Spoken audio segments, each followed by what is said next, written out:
Hare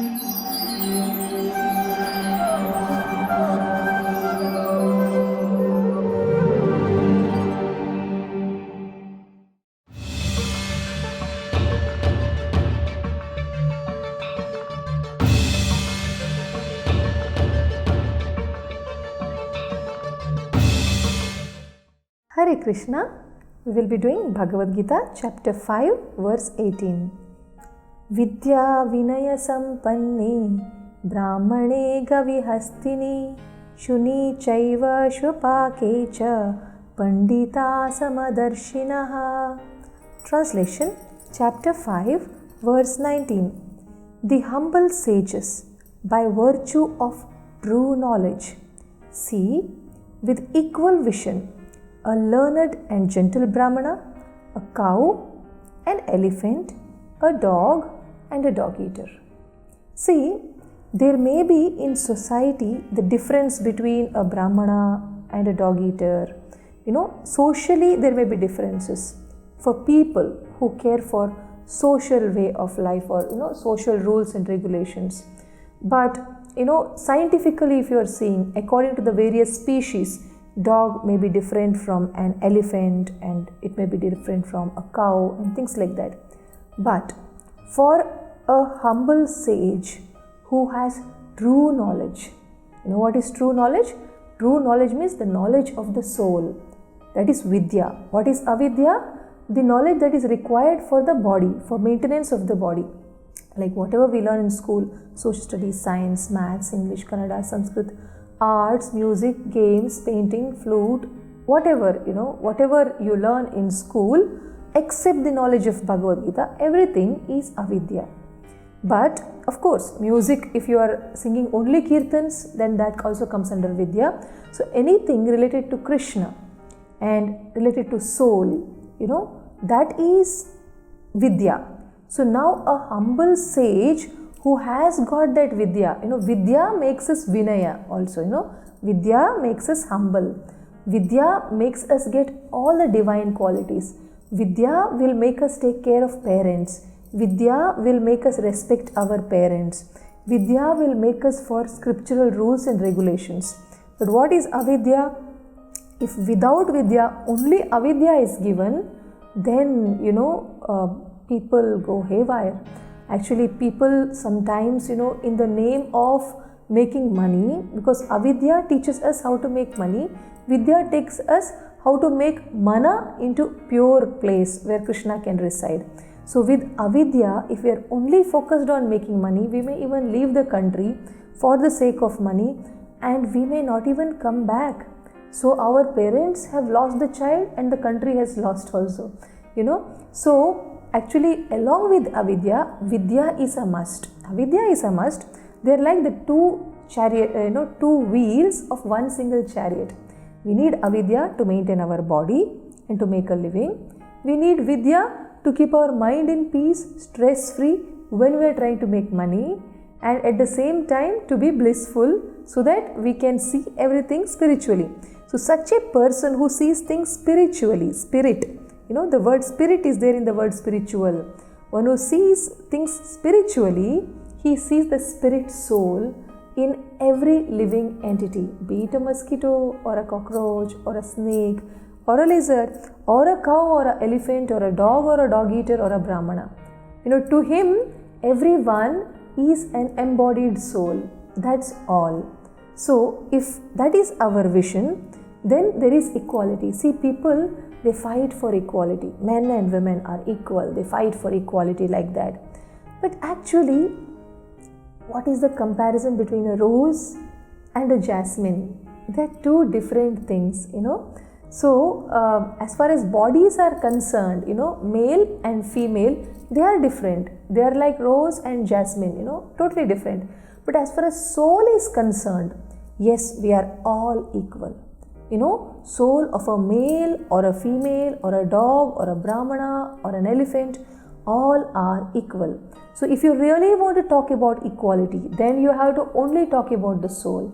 But otherwise, you cannot compare an elephant to a giraffe or anything else, They are different. Like that, the male body, male bodied souls, if they are influenced by their body, they behave differently. They are always wanting to protect, and they are always wanting to be providers, and they take care, but female, they want to give love, they want to serve, they want to cook, they want to feed, so the female body has its influence on the mind, male body has its influence on the mind.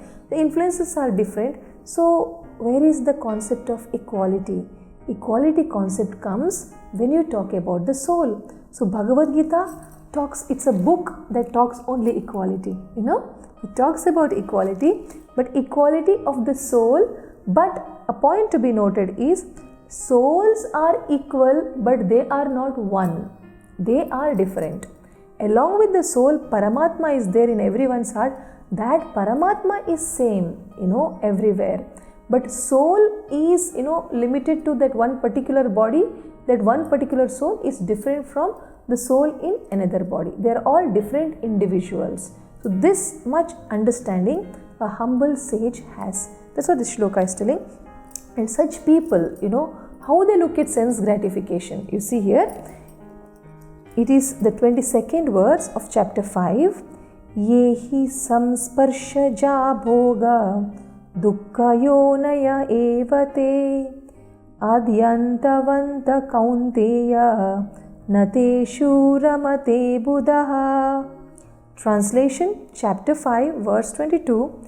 An intelligent person does not take part in the sources of misery, which are due to contact with material senses. O son of Kunti, such pleasures have a beginning and an end. So the wise man does not delight in them. See, a person who sees soul in all living entities, such a person does not go for something cheaper.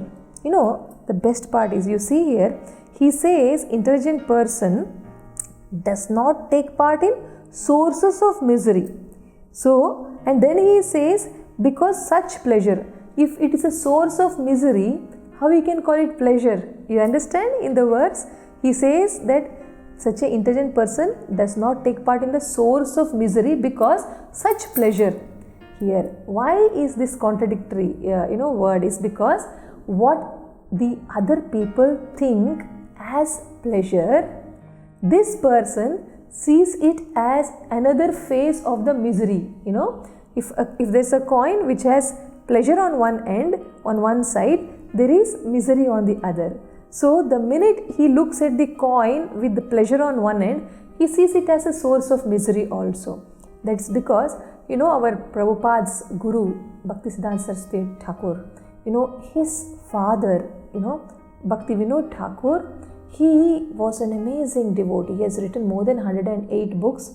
In one of the books, he tells that when man plans for happiness, misery begins. When we plan to enjoy, the misery begins already. So why when you plan for happiness, misery begins? Because when you plan for happiness itself, there is lot of contemplation. With contemplation, there is desire. With desire for happiness, it is turning into lust. And when lust not fulfilled, anger arises. When there is anger, there is disturbance in the heart. The misery has begun already. So, it is very clear. It's a sequence from Bhagavad Gita 2nd chapter, how when we contemplate, it turns into lust. Lust not fulfilled, it becomes anger. So, like that. So, these learned, intelligent people, they see sense pleasure as a source of misery. What the others see it as a pleasure, they see it as misery. Therefore, they don't get trapped in such things. That's why Krishna says, O son of Kunti, such pleasures. Why they call it as misery? Because such pleasures have a beginning and an end. So the wise person does not delight in them. When we were in college, we used to request our parents to take us for a movie. And sometimes they used to take us and we would be just waiting, from the time they agree, when that evening time will come and when we will go, when we will sit in the theater. And then, wow, it is pleasure for some time when we are watching and some tears in between. And then when the movie finishes and when we get out of the theater, oh, the same college, the same teachers, the same homework, the same subjects that I don't understand. Oh, it's over. So, at least before we thought of going to a movie, we were a little more peaceful. Now, because of this movie, we suddenly forgot all the things and we went into some kind of fantasy, mentally, that we are going to really enjoy, not knowing that it's going to be a very temporary thing. It's going to be very short. We didn't realize that. But after we finished, when we come back, then, we have to face the reality. That time it becomes more painful.